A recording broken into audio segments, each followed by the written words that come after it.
Hola, ¿qué tal? Bienvenidos a un nuevo tutorial de fotógrafodigital.com. Uno muy especial porque hoy tenemos a una artista invitada. Ella es Iris Encina y para quienes no la conozcáis debéis saber que Iris es fotógrafa, retocadora y profesora. Y además es la autora de este libro del que ya he hablado en un post que podéis ver, en cuya reseña pues cuento los contenidos y la buena impresión que me ha producido. Hola Iris, ¿qué tal? Hola, ¿qué tal? Muchísimas gracias por invitarme al canal, estoy encantada de estar aquí con vosotros. Bueno, el caso es que después de leer el libro le pedí a Iris que si nos haría un tutorial para todos nosotros y le pedí un tema específico, porque ella en su modo de trabajo de separación de frecuencias, además de la capa de altas frecuencias y bajas frecuencias o color y textura, como le quieras llamar, introduce una capa intermedia que veréis que consigue con ella resultados espectaculares para darle una terminación al retrato, para igualar tonos, en fin, ella nos va a enseñar ahora mismo cómo lo utiliza. Pues sí, efectivamente, yo llevo muchos años retocando y la verdad es que desde que descubrí este truco para la separación de frecuencias siempre lo explico en mis clases y siempre lo recomiendo porque creo que es muy fácil de utilizar, es muy sencillo de comprender y te ahorra muchísimo tiempo. Os quiero explicar cómo trabajo con separación de frecuencias y una capa transparente. Voy a generar una separación de frecuencias. Tengo la acción automática para ir más ligero. Entonces, bueno, comentaros que yo normalmente en separación de frecuencias, aparte de técnicas de limpieza como tampón de clonar, pincel corrector, etcétera, trabajo mucho con una capa transparente. Yo la suelo nombrar tonos, podéis crear una o varias. Entonces, ¿para qué creo esta capa? Esta capa la creo porque, como al trabajar en separación de frecuencias tenemos el color y la textura separados, yo puedo pintar directamente sobre la imagen y siempre estaré pintando por debajo de la textura. Veis que aquí se ve la textura perfectamente. Sin embargo, si yo ahora esta capa la metiese por encima de la textura o encima de la separación de frecuencias, no vería absolutamente nada de la textura. Vale, bien. Pues dicho esto, si yo en esta capa, en vez de pintar con blanco, que esto era para explicaros lo que quiero llevar a cabo, si yo en esta capa voy pintando con tonos que voy cogiendo de la piel, puedo ir unificando los colores del rostro sin necesidad de estropear la textura. ¿Vale? ¿Cómo hago esto? Pues normalmente utilizo un pincel pequeño con poca dureza y voy bajando el flujo o la opacidad dependiendo de la zona, ¿vale? Y de la intensidad con la que quiera pintar. No tengo tableta gráfica, el tamaño del pincel no lo modifico tanto porque dependiendo de la presión sabéis que va variando un poco. Entonces, para que os hagáis una idea, una zona para empezar a trabajar y que entendáis un poco a qué me refiero. La zona de la ojera, aparte de cambios en la luz, etcétera, también suele tener un cambio de color.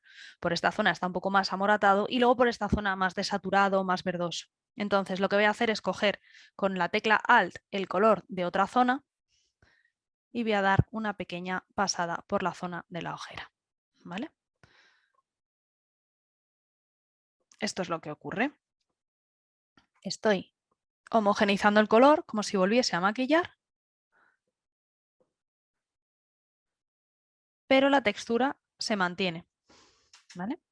Lo bueno de tenerlo en una capa transparente es que le podemos bajar la opacidad para igualar mejor con el resto de la imagen. Vale. ¿En qué zonas me viene bien aplicar esto? Pues por ejemplo, la zona de la ojera es muy habitual que lo tenga que utilizar. Otra zona en la que también me suele venir muy bien es alrededor de la boca. A veces alrededor del labio el maquillaje, si es una persona que está maquillada, a veces el maquillaje se seca un poquito y se produce como un cambio de color. ¿Vale? Entonces, recordar ir cogiendo muestra con Alt. No hace falta que hagáis el pincel muy pequeño, ¿vale? Porque así también cubrís toda la zona y queda más natural. Lo que sí que es importante es que estéis trabajando con una opacidad, con un flujo y con una dureza con la que os sintáis cómodos, ¿vale? ¿Qué es lo que he hecho por esta zona? Pues dar una pequeña pasada pintando alrededor del labio, ¿vale? Para igualar los colores y aprovechar para quitar alguna manchita, aunque luego habría que repasarla, pero bueno, he quitado alguna manchita. Y bueno, pues esa es un poco la idea. También puedo aprovechar, pues por ejemplo, en esta zona tiene más maquillaje, se ve más naranja, luego por esta zona se ve más rosita, pues puedo aprovechar para coger un tono de la frente y a lo mejor dar una pasadita por aquí, ¿vale? Para que tenga un tono más igual. Incluso puedo aprovechar el tonito más claro y dar una pasada por aquí para homogenizar un poco el brillo. Todavía queda la texturita, que eso habría que trabajarlo en la capa de textura, pero ha mejorado bastante. Entonces, bueno, ¿qué he conseguido hasta ahora? Pues si desactivo la separación de frecuencias, vemos que algunas de las manchas que estaban originadas, pues bien por defectos del maquillaje o por algún tipo de problema, como pueden ser las ojeras, pues los hemos igualado bastante, ¿vale? Voy a dar un poco más por esta zona de aquí. Estoy trabajando con una capa al 70%, ¿vale? He bajado un poquito la opacidad. Podéis bajar la opacidad del pincel o bajar la opacidad de la capa. Y no tenéis por qué hacerlo todo en la capa de tonos. Siempre que las capas transparentes estén por debajo de la capa de textura, podéis ir pintando sin ningún tipo de problema. Por ejemplo, aquí le estoy dando una pasada más general a toda la frente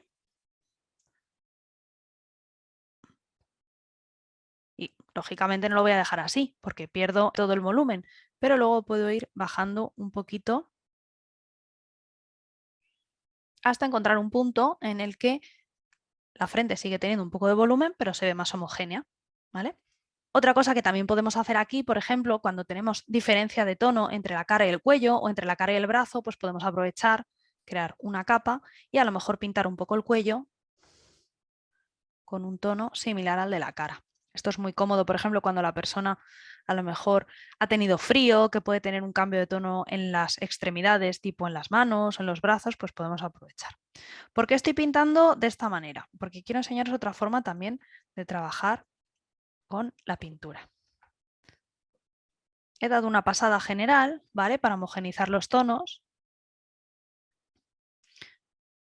Y ahora lo que voy a hacer es, sobre esta capa que acabo de crear, irme a filtro, desenfocar, desenfoque gaussiano. ¿Qué es lo que estoy desenfocando ahora? La pintura. ¿Qué ocurre cuando desenfoco estos trazados? Pues lo primero, que se notan menos las transiciones y segundo, que se mezclan mejor con el entorno, ¿vale? Por ejemplo, en este punto, ¿vale? Esta pintura está más homogénea. Ahora ya simplemente ajusto la opacidad y borro el resto. Lo voy a borrar con la goma de borrar, pero lo podemos hacer también creando una máscara de capa. Para no manchar la ropa. Porque si no arreglamos una cosa y estropeamos otra. Y eso no puede ser. Bien. ¿Por qué os digo esta manera de trabajar? Primero, porque a lo mejor os es más cómodo, sobre todo cuando tenemos que mezclar varios colores. Y segundo, porque si notáis que el trazado no os ha quedado todo lo suave que queréis, pues a lo mejor no tenéis que borrar y volver a empezar, sino que simplemente desenfocando un poco y luego jugando con la opacidad de la capa podéis conseguir una integración. Y bueno, pues lo que hemos hecho hasta ahora es esto, ¿vale? Con separación de frecuencias. Siempre hay que intentar no estropear ningún tipo de volumen, ¿vale? Mantener el volumen original de la foto. En este caso, por ejemplo, esta imagen tiene una luz algo lateral, con lo cual hay que respetar esta zona un poco más oscura, pero bueno, sí que hemos conseguido unificar un poco los tonos y que la foto se vea como más limpia en un tiempo, bueno, pues bastante reducido. Nada, pues espero que os haya gustado este truco y si lo ponéis en práctica me encantará ver vuestros resultados. Bueno, pues ya habéis visto, supongo que os habrá gustado tanto como a mí esta forma de trabajar. Por supuesto, en el libro de Iris Encina tenéis no solamente esta, sino muchas otras técnicas, todo lo que ella utiliza en su flujo de retoque de retratos, nos lo cuenta allí con sinceridad y con una cierta profundidad. Así que os lo recomiendo vivamente y por mi parte nada más, simplemente darte las gracias por estar aquí, Iris. Y a todos vosotros, hasta la próxima. Gracias a ti, gracias a todos los seguidores del canal. Ha sido un placer estar aquí y nada, si os ha gustado este truco, que sepáis que en el libro hay muchísimos más. Si te ha gustado, dale al like, suscríbete y apúntate a las notificaciones para no perderte ningún tutorial.